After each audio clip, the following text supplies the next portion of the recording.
Hola a todos y a todas, muy buenas tardes. Les quiero dar las gracias de parte de todo el equipo de la Red Mexicana de Jóvenes por la Investigación por estar acompañándonos el día de hoy. Esto es parte de un proyecto que queremos iniciar a partir de lo que está pasando, que es hacer transmisiones y pláticas en vivo de diferentes miembros de la red acerca de los temas que conocemos, ¿no? En este caso, a mí me toca hacer pues una videoplática con ustedes para intentar explicar un poco lo que está pasando en la economía mexicana. Primero que nada, me presento formalmente. Mi nombre es María Sabine y soy estudiante de la licenciatura en Economía del Colegio de México, acá Colmex, y también soy miembro de la REMI. La intención que tenemos, como ya les dije, hacer estas transmisiones en vivo es seguir haciéndolas en diferentes áreas. Así que si quieren pasar su tiempo de cuarentena junto a nosotros, no olviden suscribirse a nuestro canal de YouTube. Nos pueden buscar en YouTube. También síganos en todas nuestras redes sociales, en Twitter, en Facebook, en Instagram, para que les vayamos avisando cuando subimos o cuando vamos a hacer una videoconferencia o una videoplática en vivo. Ahora sí, después de todas estas presentaciones, entremos de lleno a lo que venimos. ¿Qué está pasando con la economía mexicana en estos días? Bueno, ¿por qué es importante hablar al respecto? No sé si ustedes estén enterados, si han visto noticias, seguramente están enterados de algunas cosas, como que el peso mexicano cayó muchísimo, que el precio del petróleo bajó mucho, pero también han pasado cosas muy graves, como en el sentido ya más técnico de la economía. Por ejemplo, a las calificadoras alrededor del mundo están pronosticando que la economía de México decrezca hasta 7% este año. Imagínense, hasta 7%, wow, es mucho, es mucho. Y también el 30 de marzo la bolsa mexicana cayó 6%. Esa fue la peor jornada desde la crisis financiera de 2008. O sea, estuvo muy duro. El peso, igual, los días pasados estuvo depreciando las hasta rebasar pues ya los 25 pesos por dólar, ¿no? Su peor cifra en años. Y también la mezcla del crudo mexicano se desplomó hasta los casi 10.5 dólares por barril, que es su precio más bajo también desde la crisis financiera del 2008. Primero que nada, antes de entrar como parte por parte al análisis de lo que está pasando en México, me gustaría dejar claro que las condiciones económicas de un país tienen que ver con muchísimos factores del pasado, del presente y de lo que se espera para el futuro, no solo del país, sino también de las condiciones mundiales, ¿no? De otros países, sobre todo de nuestros principales socios comerciales. Por lo tanto, hacer una cirugía detallada de todo lo que está pasando en México, de todo lo que pasó y de todo lo que puede pasar en el futuro, honestamente es un análisis que cae fuera de mis facultades. Así que en esta plática solamente nos vamos a centrar en platicar qué está pasando. Les voy a dar algunos datos, les voy a dar como un panorama general de lo que está pasando en México ahorita.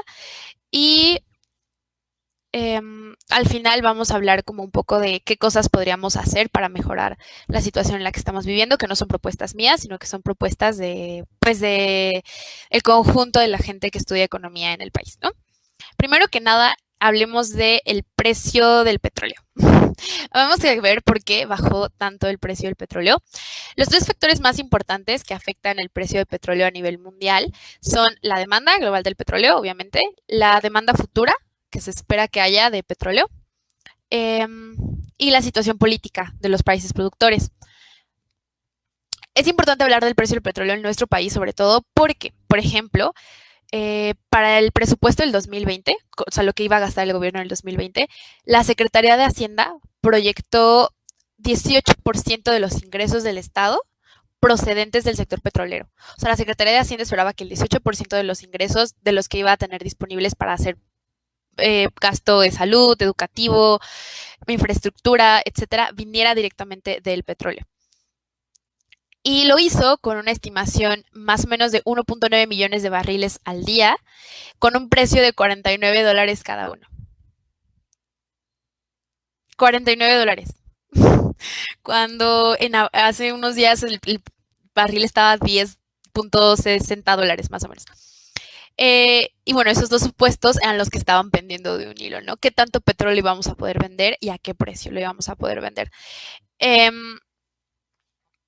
Y ya. Entonces, la mezcla mexicana de petróleo, según lo reporta día con día el Banco de México, comenzó a caer de manera importante a finales de febrero, alcanzando su mínimo entre el 31 de marzo y el 1 de abril, costando, como ya les había dicho, cerca de $10.6 el barril. Con este precio, el promedio en el año del costo del barril era de $45.88. O sea, no era como o sea, el promedio que la Secretaría de Hacienda estimaba que iba a costar era 49 y pues ahora era 45.88. En realidad no es como 49 contra $10.6, sino el promedio de lo que estaría costando el barril al finalizar el año sería de $45.88. Entonces sí estamos debajo de lo que estimaba la Secretaría de Hacienda, pero no estamos tan abajo. Es importante como mencionar eso, que no se contrasta con el precio de $10, porque entonces sí sería una verdadera tragedia, o sea, ya, adiós México, ¿no? Y esto, ¿por qué pasó? Se debió a que a finales de marzo hubo turbulencias entre varios países productores, principalmente la OPEP, que es liderada por Arabia Saudita y sus socios petroleros, que son encabezados por Rusia, no se pudieron poner de acuerdo para reducir la producción y apoyar los precios. Ahora esto pasa seguido. O sea, seguido los países que producen petróleo, sobre todo, se ponen de acuerdo con el precio, pero sobre todo con la producción para modificar el precio. Este, para poder vender el petróleo. Entonces ellos ya sabían, como que ya se veía venir, que de por sí el mundo lleva una desaceleración económica desde hace varios años y además, pues viendo el coronavirus, obviamente los países productores de petróleo esperaban una baja en la demanda del petróleo a nivel mundial. Y es por eso que Arabia Saudita se quiso sentar con Rusia y decirle como, oye, mira, de por sí venimos de una desaceleración económica mundial de varios años y ahora con lo del coronavirus pues va a haber menos demanda por petróleo. ¿Qué te parece si bajamos la producción petrolera y así hacemos que aumenten los precios y apoyamos como pues, a todos los países productores? A lo cual pues Rusia dijo que no, ¿no? Sobre todo porque sus finanzas sí obviamente impacta el precio del petróleo, pero no se compara con la importancia que tiene el precio del petróleo para los países como Arabia Saudita, ¿no? En este sentido, el gobierno mexicano sí contaba con un cojín como relativo, si el precio del barril de petróleo caía, porque para este año, 2020, contrató seguros para asegurar el precio del petróleo con un valor de 20 millones de pesos, que son aproximadamente unos $1,000 millones, que cubrían a un precio de $49 por barril. Y lo protegían de caídas debajo de ese umbral, ¿no? A lo mejor. Pero esto no era para el 100% de la producción petrolera, me parece que era el 17%, no tengo ese dato en particular, pero no era más del 20% de la producción. O sea, si el precio del petróleo estaba en 40, en lo que la Secretaría de Hacienda esperaba es que fuera en 40, pues si bajaba a 48, lo que este seguro hacía era darnos $1, digamos, el dólar de diferencia por barril vendido entre el precio que estimaba la Secretaría de Hacienda, que era de $49, y el precio del mercado, que en este caso pues era de $10, ¿no? Y también durante varios días no se supo, no sé si esa información ya la hicieron pública, pero durante varios días no se supo exactamente cuántos dólares por debajo de $49 iba a cubrir este seguro. O sea, no se sabía si iban a cubrir nada más, no sé, a lo mejor $10 por barril, que el barril costara $39, nos iban a dar los $10 de diferencia, o si sí se podía que nos dieran los casi $39 de diferencia con el precio, ¿no? O sea, no se sabía qué tanto por debajo del precio de los $49 este seguro nos iba a cubrir. Como les digo, no estoy muy segura de si esa información ya se hizo pública, pero hasta donde yo me quedé, no la pude encontrar. Si alguien la tiene, estaría muy padre que me la pasara. ¿Y qué ha pasado en los últimos días? Ya se recuperó el precio del petróleo, afortunadamente. A partir del 2 de abril de este año, el precio del barril comenzó a subir de nuevo, bastante rápido en realidad. Si uno ve la gráfica, así se va muy rápido hasta arriba. Y China también, que es uno de los, creo que el principal comprador de petróleo en el mundo, pues también ya va saliendo de la crisis del coronavirus. Entonces también se espera que la demanda por petróleo vaya aumentando a lo largo de estos días. Y esta semana se anunció que la próxima semana, o sea, ya la semana que empieza a correr, va a haber una reunión de la OPEP junto con otros productores, no nada más va a ser la OPEP, sino la OPEP y otros países que producen petróleo, para saber si pueden llegar o no a un acuerdo que ahora sí proteja los precios, es decir, recortar la producción de petróleo y hacer que el precio vaya subiendo, pero simplemente la expectativa de esta reunión, o sea, las declaraciones que han dado los presidentes de estos países, sobre todo Trump, pues hicieron creer al mercado que en efecto va a haber una reunión que va a terminar en un acuerdo para subir los precios del petróleo recortando la producción. Entonces ya simplemente con que el mercado eso es lo que está esperando, el precio del petróleo ha aumentado en estos días. Ahora, el precio del peso, que es la otra gran variable de la que se ha estado hablando últimamente y que es importante para las finanzas del país. ¿De qué depende? Bueno, los determinantes a corto plazo son los que responden de manera directa a las fuerzas del mercado de divisas internacional, ¿no? Es decir, a oferta y demanda, simplemente cuántos pesos hay en el mercado y cuántos pesos está requiriendo el mercado. Y ya. Ahora, otra cosa que puede impactar muy fuerte en el precio de una moneda es la inflación, ¿no? Porque si estás esperando que en un país los precios aumenten mucho, pues eso quiere decir que la moneda nacional que se usa en este país pues va a perder valor real, ¿no? Con un peso, si ahora todo es más caro, pues con los mismos 10 pesos que tenías antes ya no vas a poder comprar la misma cantidad de huevo, ¿no? Por ejemplo, ya están 39 pesos el huevo. ¿Pueden creer eso? 39 pesos el huevo. O sea, ese es un gran ejemplo. Antes con 40 pesos te comprabas kilo y medio de huevo y ahora solo compras un kilo, ¿no? Entonces, obviamente es una pérdida del valor real de la moneda y esto impacta en el valor de la moneda. También el aumento o disminución de las tasas de interés que un país está ofreciendo. ¿Por qué? Porque si un país tiene una tasa de interés más alta, eso significa que si tú inviertes en comprar monedas de ese país o en CETES, por ejemplo aquí, bueno, casi nadie, solo yo invierto en CETES, pero digamos las grandes empresas que compran bonos del gobierno, pues el gobierno les paga con cierta tasa de interés. Entonces, si un país tiene una tasa de interés más alta que otro, pues vas a intentar mover tus inversiones al país que tenga pues la tasa de interés mayor. Otras cosas igual, ¿no? Por ejemplo, si un país tiene un gran alto nivel de incertidumbre, no sabes si te van a pagar o no, pues aunque tenga una tasa de interés más alta, tal vez no vas a querer invertir en la moneda de ese país porque, pues, aunque tenga una tasa de interés más alta, no estás seguro de que ese país te vaya a poder pagar al final lo que te está prometiendo.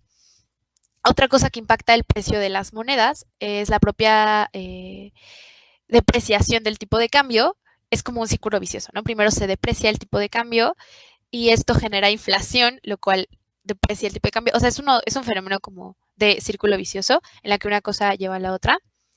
Y también las negociaciones de bienes y servicios entre varias economías, o sea, la balanza comercial de los países también impacta al tipo de cambio. Y, por supuesto, también factores políticos, por ejemplo, incertidumbre ante un cambio de gobierno o el hecho de cómo se siente la gente respecto al futuro de su país debido a ciertas políticas o a un cambio de gobierno.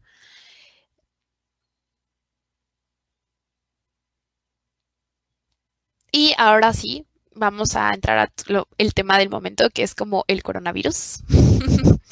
Porque se ha hablado bastante de que el coronavirus es el causante de todo lo que está pasando, de la crisis económica, y que va a ser, o sea, que un año cuando las tasas de crecimiento de los países caigan, cuando el empleo caiga, etcétera, pues el principal culpable va a ser el coronavirus, ¿no? Vamos a decir como por el coronavirus hubo una crisis mundial, etcétera, etcétera.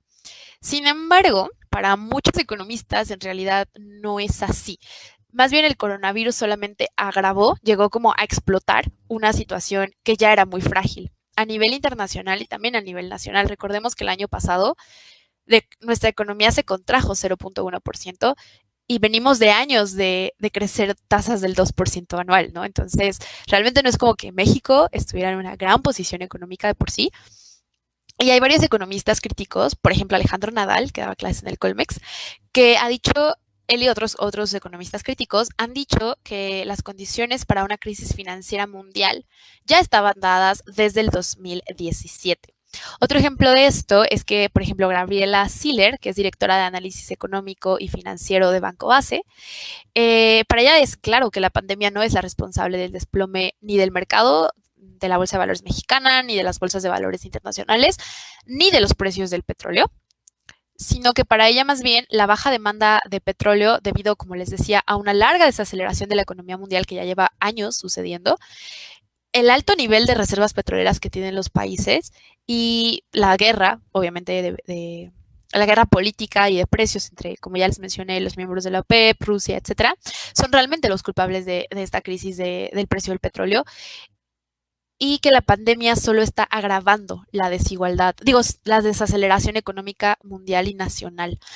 O sea, sí, las cosas hubieran estado mejor sin la pandemia, pero no es la causante de lo que está pasando. Y al contrario, sin todos esos desequilibrios macroeconómicos, sin toda esta desaceleración de años, la situación actual, incluso con la pandemia, económicamente sería mejor de la que estamos viendo. O sea, es más bien las dos cosas juntas y sí es importante verlas así para no culpar a la epidemia de todo lo que está pasando y quitarle responsabilidad pues al fenómeno económico que ya lleva años sucediendo. Ahora, también es importante, creí importante en este momento,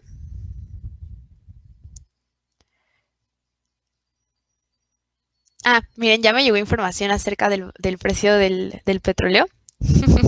Dicen que ya salió información que dice que el seguro que compró el gobierno mexicano solo nos aseguraba $7 por barril. O sea, $7 por debajo del umbral de los $49 por barril.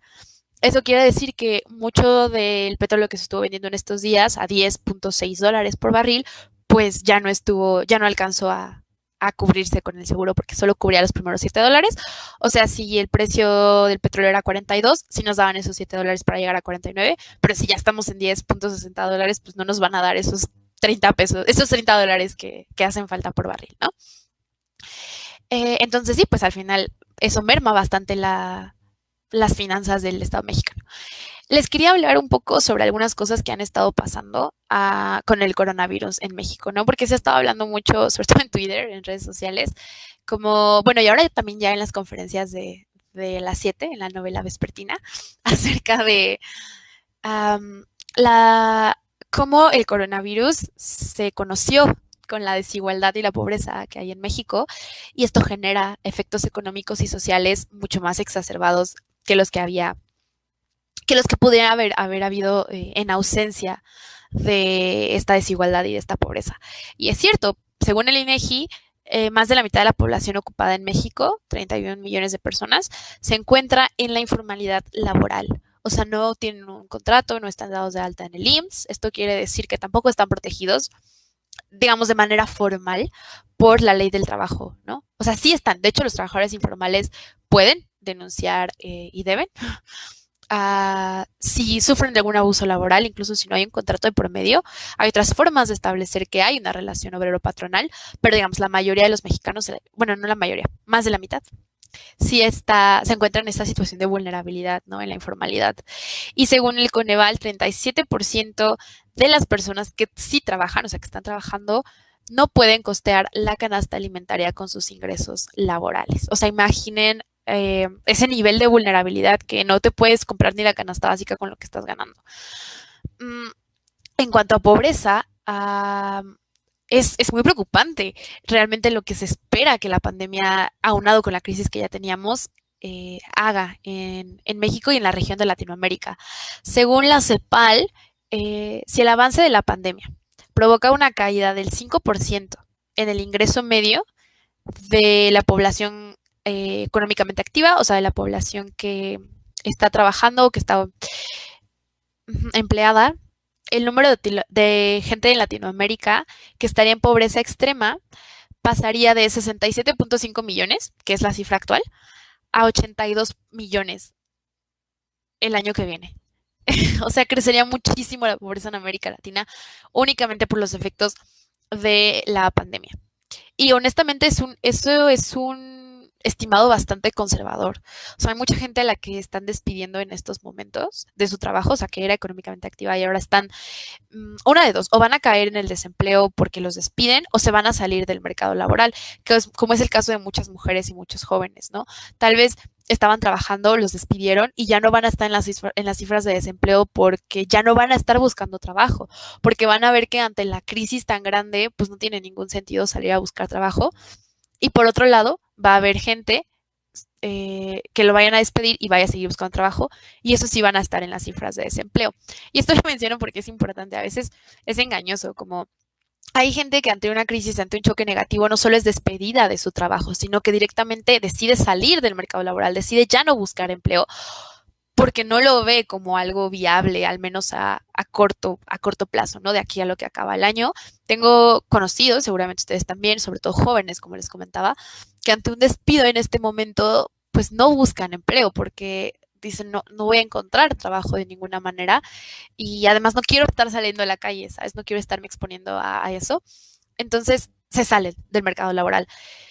Entonces, que baje el 5% el ingreso medio de la población activa se me hace un supuesto conservador. Por eso les comento otra estimación, que es que se estima que si el ingreso medio para la población económicamente activa fuera del 10%, o sea, más alto, esta cifra haría que los pobres en Latinoamérica crecieran hasta 90 millones de personas, es decir, de 67.5 millones que son actualmente, pasaría a 90 millones de personas para el año que viene.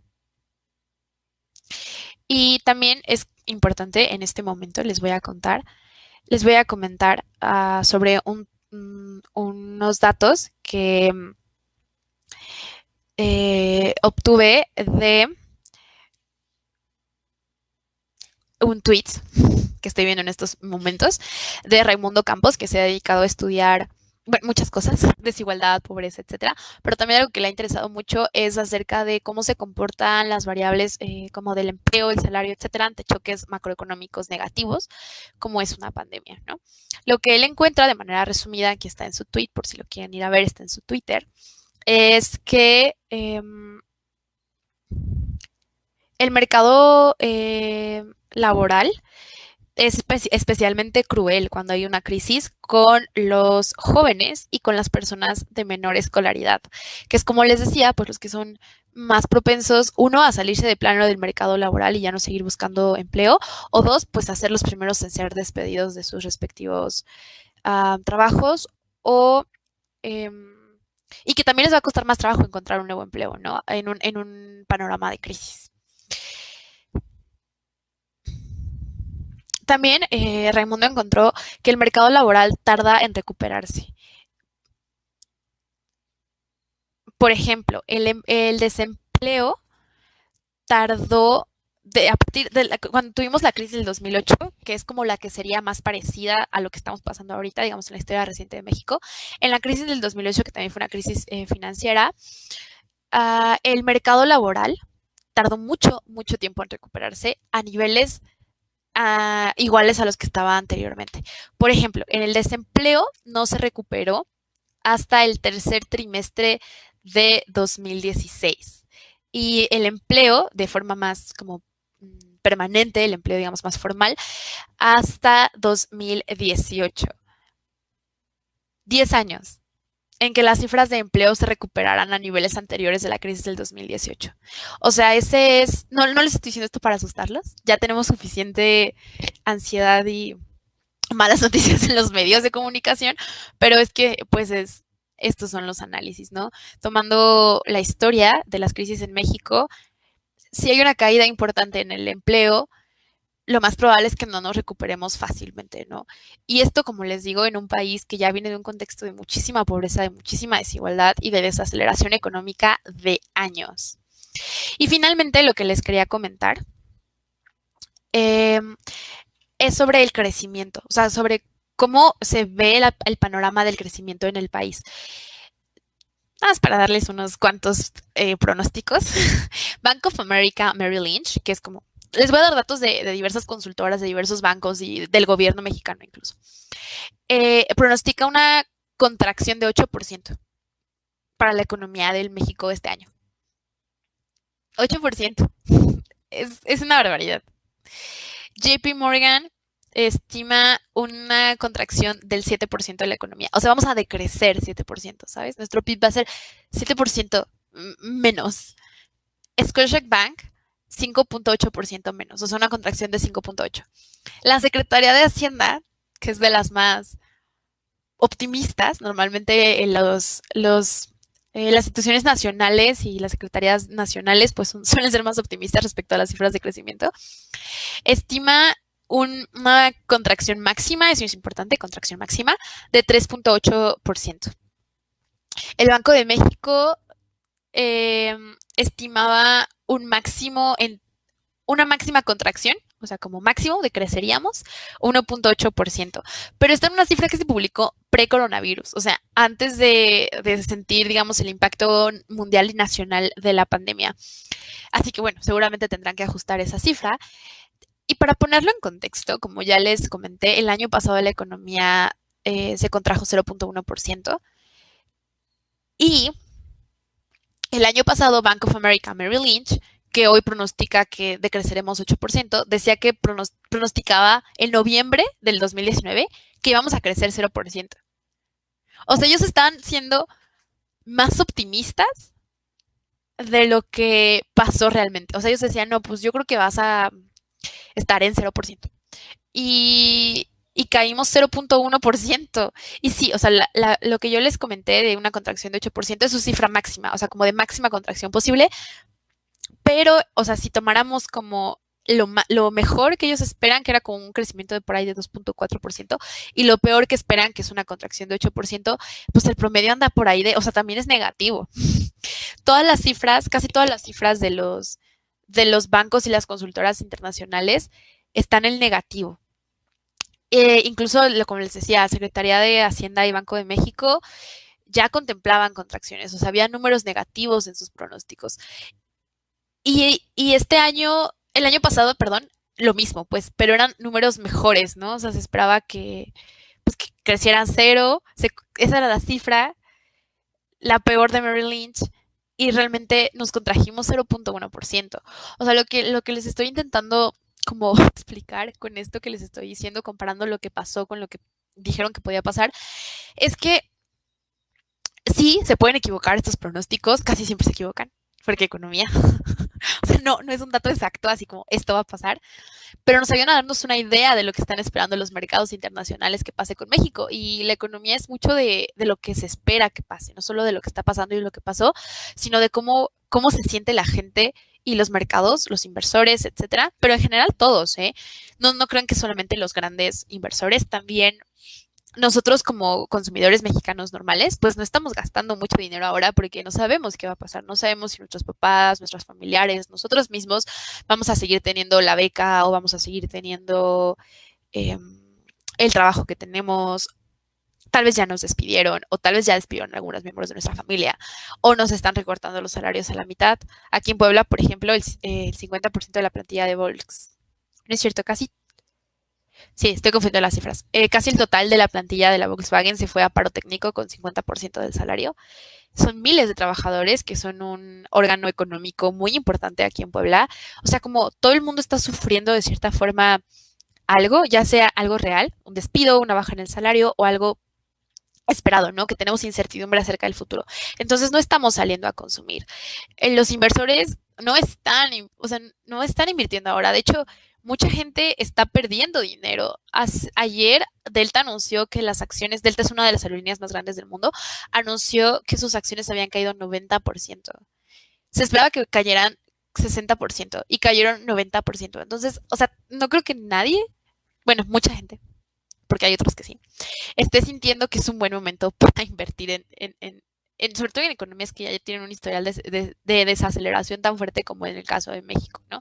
Entonces, sí, estos pronósticos pueden equivocarse, seguramente o sea, estos números que les voy a decir, pues uno de estos se acercará a lo que va a pasar con el país, pero no son datos así que, ya, 100% seguro que va a pasar eso. Pero yo creo que va a ser un milagro, y hablo de un milagro enorme, así, milagro que el país crezca algo este año. O sea, ni de chiste. En lo personal, mi opinión personal es que este país no va a crecer nada. Es imposible que México crezca algo este año. ¿Qué tanto va a caer la economía? Eso sí es algo que podemos discutir, cómo se ven las cosas, y también algo que podemos cambiar. no tanto nosotros, así como yo en lo individual, sino el gobierno, tomando qué tipo de medidas esté tomando va a influir mucho en qué tanto vaya a caer la economía. Pero para mí, al menos en lo personal, insisto, no hay duda en que las cifras de este año van a ser negativas también. O sea, este país no va a crecer. Ojalá nos quedáramos en 0%, de veras. Ojalá fuera 0% y no un número negativo, pero yo creo que va a ser un número negativo.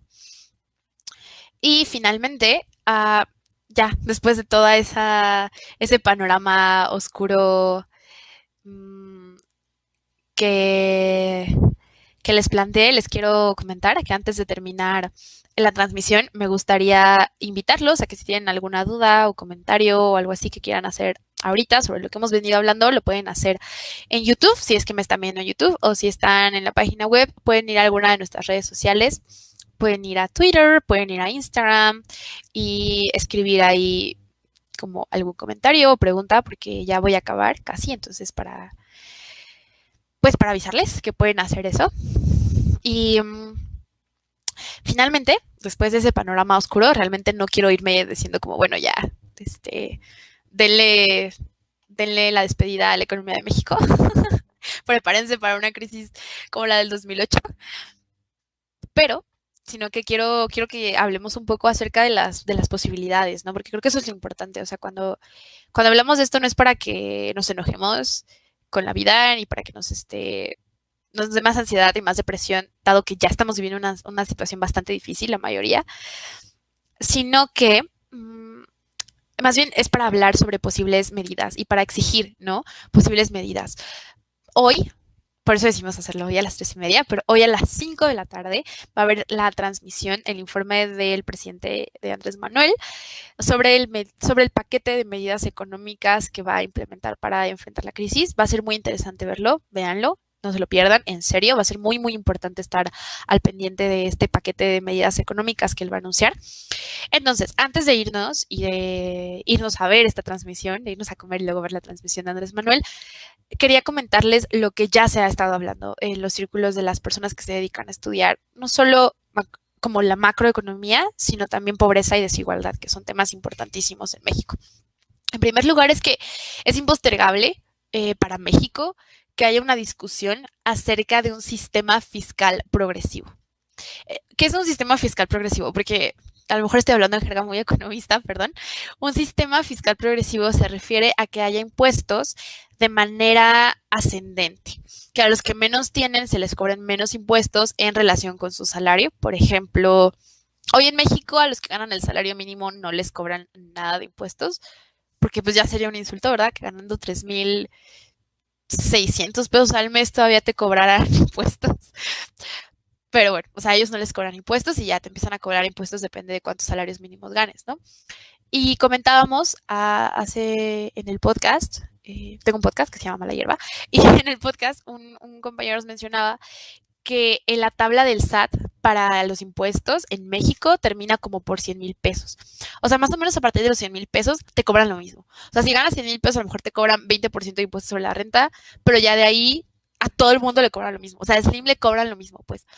Y eso es lo que se critica en México. O sea, uno, los impuestos tienen que ser más progresivos de lo que ya son. Sí son, pero no son lo suficientemente progresivos.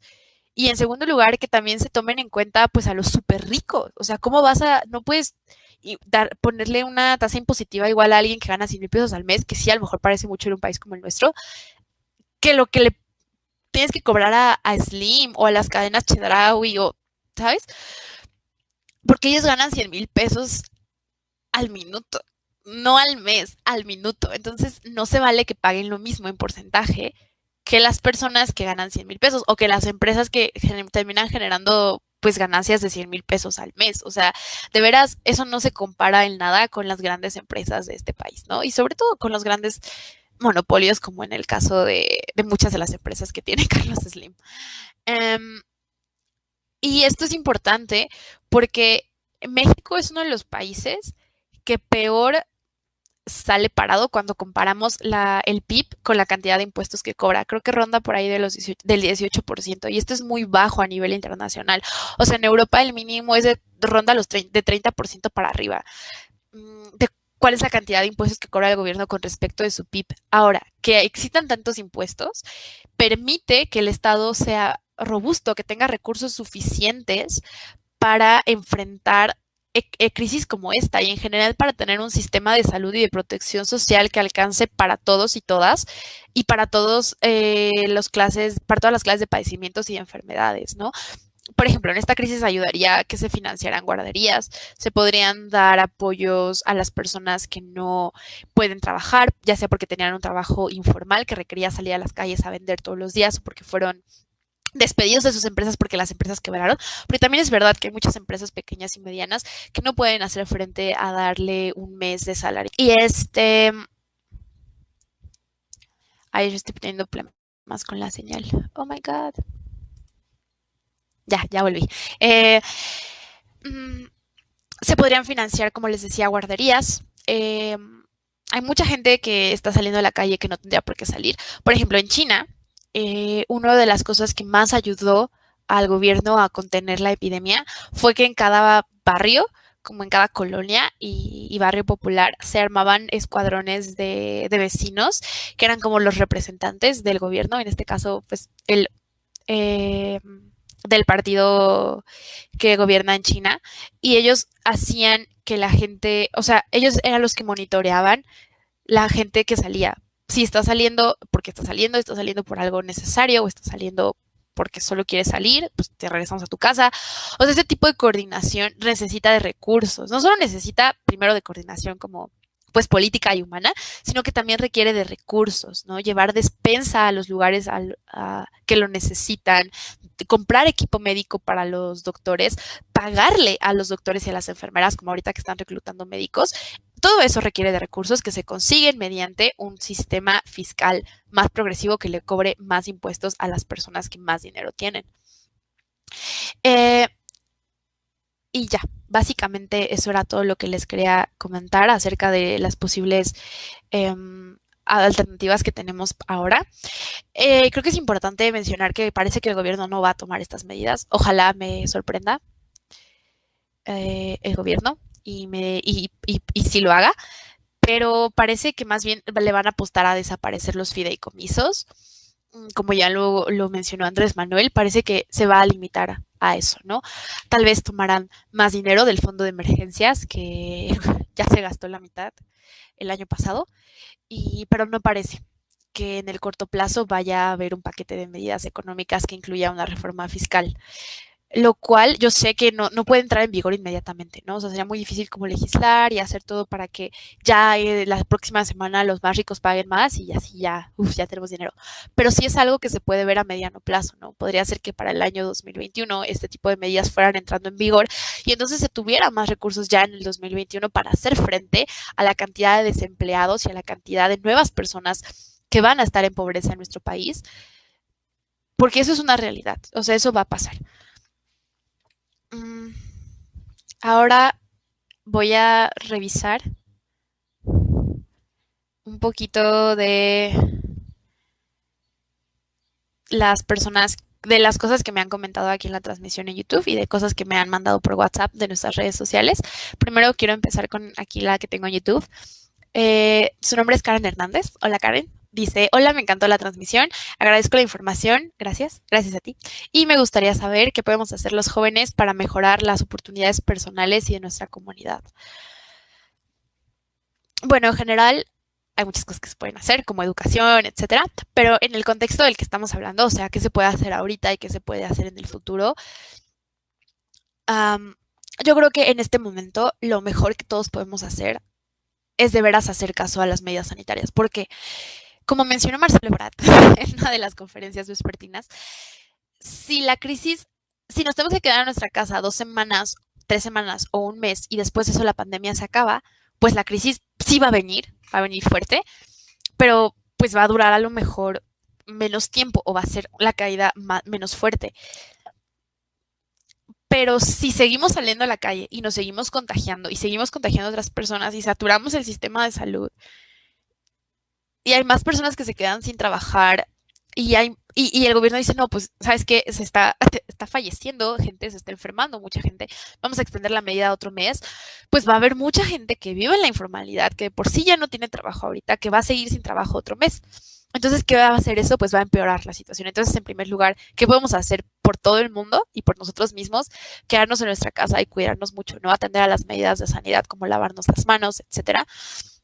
Ahora, en otros contextos, yo creo que es muy importante organizarse. Creo que es muy importante organizarse en tu centro de trabajo. Yo tengo la suerte de trabajar en un lugar en el que sí me mandaron a hacer home office, con un sueldo íntegro, etcétera, que se han preocupado, digamos, hasta cierto punto por nuestra salud y por nuestro empleo. Pero hay muchas otras empresas que no lo han hecho. Y en ese caso creo que es muy importante hablar con tus compañeros y organizarse como, hey, ¿quiénes están de acuerdo en que nos despidan? Y yo creo que nadie está de acuerdo en que lo despidan de su trabajo. ¿O quién está de acuerdo en que nos vayan a dar el 30% del salario o el salario mínimo como se establece en la ley, ¿no? Y seguramente la mayoría de las personas no va a querer eso. Entonces sí creo que es muy importante contactarse con sus compañeros. Si tienen un sindicato, buscar las formas de apoyarse con el sindicato. Si no lo tienen, hay otras organizaciones que los pueden ayudar. Por ejemplo, aquí en México existe la ANADED, la Asociación Nacional de Abogados por los Derechos de los Trabajadores, la pueden buscar así, y ellos los pueden ayudar, y no son la única organización, hay muchas, que los pueden ayudar a intentar pues emprender acciones en conjunto para luchar por sus derechos laborales.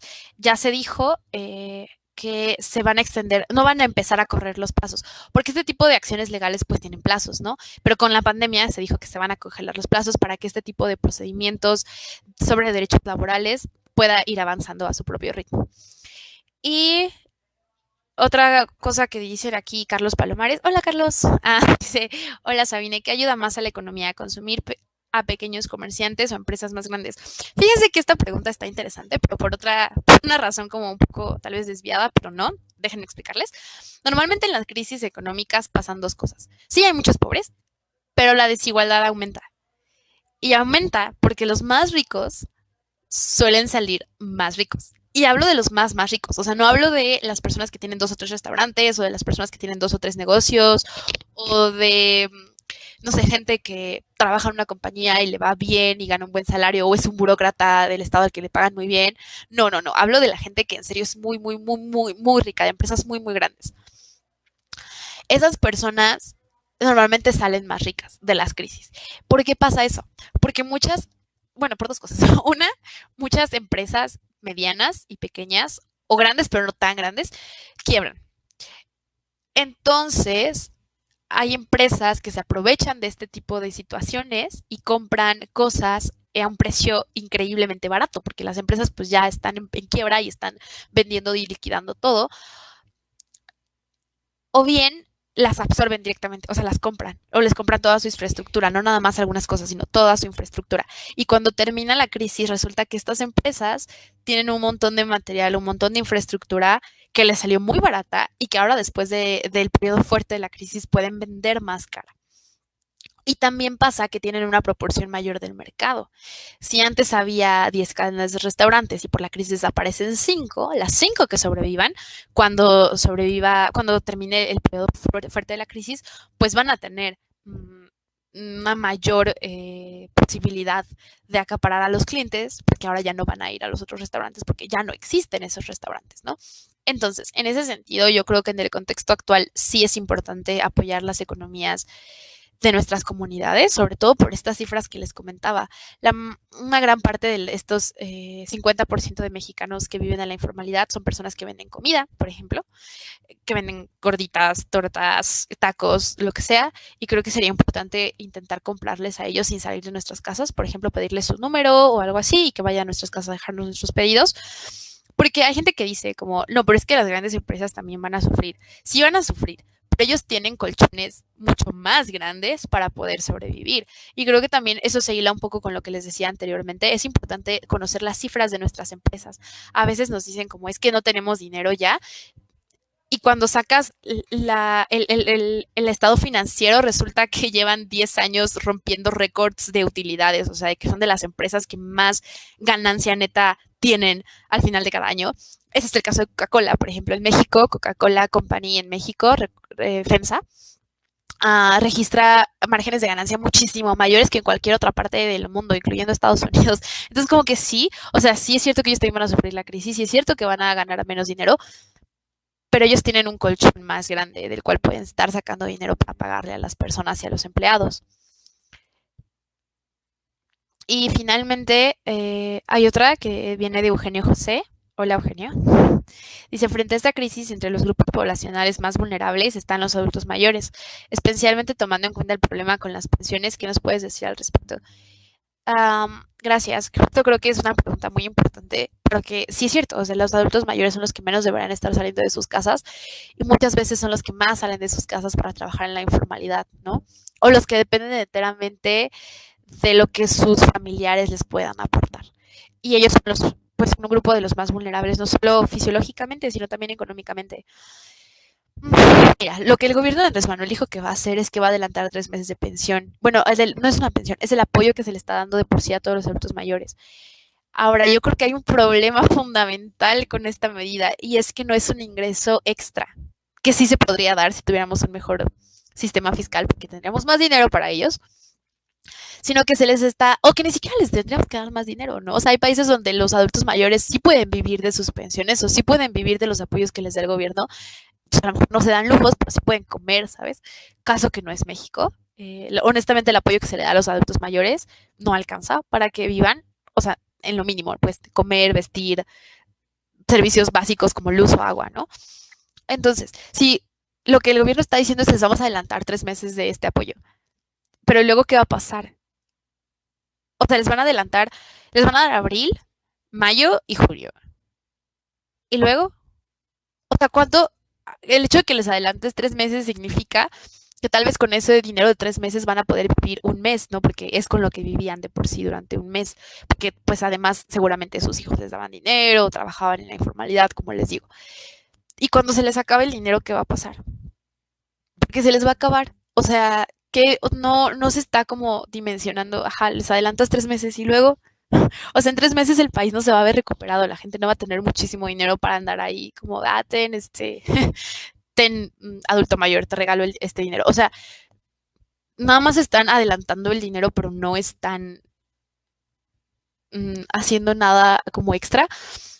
Vamos a ver qué dicen hoy a las 5 de la tarde al respecto de los adultos mayores. Pero a mí me parece que en general hay una falta de infraestructura terrible, ¿no? O sea, mmm, para los adultos mayores casi no existe como esta red de apoyo. Son para los que más. Creo que existe una red de apoyo, pero aún así no es suficiente, ¿no? O sea, sí es cierto que hay estos apoyos a todos y que hay algunos albergues o lugares en donde pueden ir a recibir asesoría legal, psicológica, etcétera, pero en realidad no es suficiente, o sea, no se compara para nada con el tipo de infraestructura social para los adultos mayores que vemos en países como europeos que tienen a la mayor parte de su población envejecida. Y creo que es un gran momento para empezar a hablar al respecto. Ya dentro de muy pronto se van a empezar a jubilar las primeras generaciones de personas que entraron a cotizar con el nuevo sistema de pensiones, que es una cotización individual, privada, etcétera. Y pues también ahí se va a ver, ¿no? Que realmente la mayoría de las personas no van a alcanzar la pensión mínima. Y incluso las que lo alcancen, pues la pensión mínima no alcanza para subsistir. Y la pirámide poblacional en México está cambiando.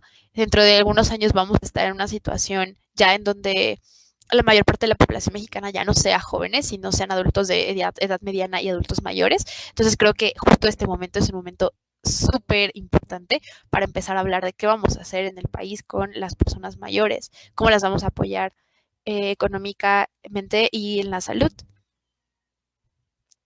Y creo que tengo un DM. Ah, sí. Hola Lupita, ¿cómo estás? Me llegó un DM en Twitter de Lupita. Nos conocimos en un taller de la REMGI justo. Y ella dice, ¿consideras que habrá medidas para paliar el impacto de la situación económica de los pequeños negocios? Yo creo que no realmente. O sea, lo que el gobierno ha estado diciendo en estos días, que digo, no es nada oficial, insisto, hay que ver la conferencia de hoy a las 5 y ver qué plantean. Ojalá esté equivocada y todo se pinte mejor, pero lo que están diciendo es que van a dar créditos. Créditos a las pequeñas empresas y también están diciendo que puedes recurrir a, pues a ver, primero voy a hablar de los créditos que está prometiendo el gobierno. El gobierno está diciendo que va a haber créditos o préstamos para las personas y que va a ofrecer una tasa de interés la más baja del mercado, creo que era 6%, algo así, em, que es la que tiene Banco de México, ¿no? No, entonces era como 7.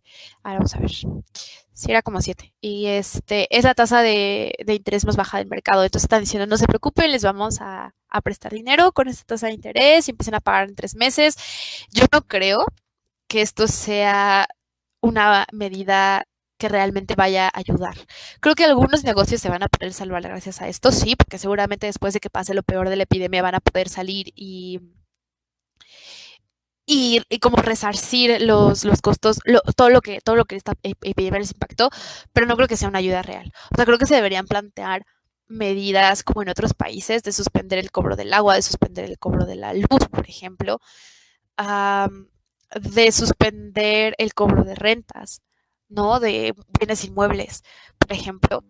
Y que estos gastos obviamente son absorbidos por el gobierno. Pero insisto, en un país como el nuestro, con esa tasa impositiva en relación con el PIB tan baja, la realidad es que no tenemos los recursos suficientes para poner en marcha este tipo de acciones gubernamentales. Eso no quiere decir que, bueno, entonces el gobierno está haciendo todo bien. No, o sea, justo el gobierno se ha negado a hablar de una reforma fiscal desde que subieron al poder en 2018 y los gobiernos anteriores también, o sea, no es algo nuevo, pues. En México llevan muchos años negándose a hablar de una reforma fiscal, entonces yo creo que más que excusarlos en no tenemos dinero, es como, pues sí, no tenemos dinero porque no hay una reforma fiscal en México que nos permita tener un sistema fiscal robusto y ya. Entonces, sí, en pocas palabras, no creo que vaya a paliar el impacto de la situación económica de los pequeños negocios. Y ya, creo que esas son todas las preguntas que llegaron, tanto a redes sociales como aquí a YouTube. Entonces, paso a despedirme de ustedes y a recordarles que a las 5 de la tarde vean el informe de las medidas económicas que propone Andrés Manuel. Y ya, que sigan pendientes de toda la información económica. Yo sé que, bueno, han salido muchos memes en Twitter últimamente de que los economistas estamos más preocupados por la crisis económica que por las vidas humanas en la pandemia, pero no olviden que la desigualdad y la pobreza también cuesta vidas. Hay gente que muere por no tener acceso a la salud o que muere derivado de una vida en pobreza, como desnutrición, etcétera. Entonces, una cosa no elimina la otra. Al contrario, si la población de México es más pobre y el sistema, bueno, las finanzas del país salen más debilitadas por la crisis, definitivamente hay gente que va a ver impactada su salud y gente que va lamentablemente a fallecer debido a que no va a haber recursos para atenderla, como ya sucede en nuestro país. Entonces, sí, solo les dejo con esa reflexión. No deberíamos estar preocupados solamente por la epidemia. Hoy en México es más fácil contagiarse de pobreza que, bueno, yo creo que es igual. Es más posible contagiarse de pobreza que morir por coronavirus, ¿no? Entonces, ambas cosas son importantes y ambas cosas tienen que ser tratadas como prioridad. Y sobre todo recordar eso de lo que les hablaba al principio, que las condiciones en México y en el mundo ya eran de una desaceleración económica muy importante y que la pandemia solo llegó a agravar esa situación.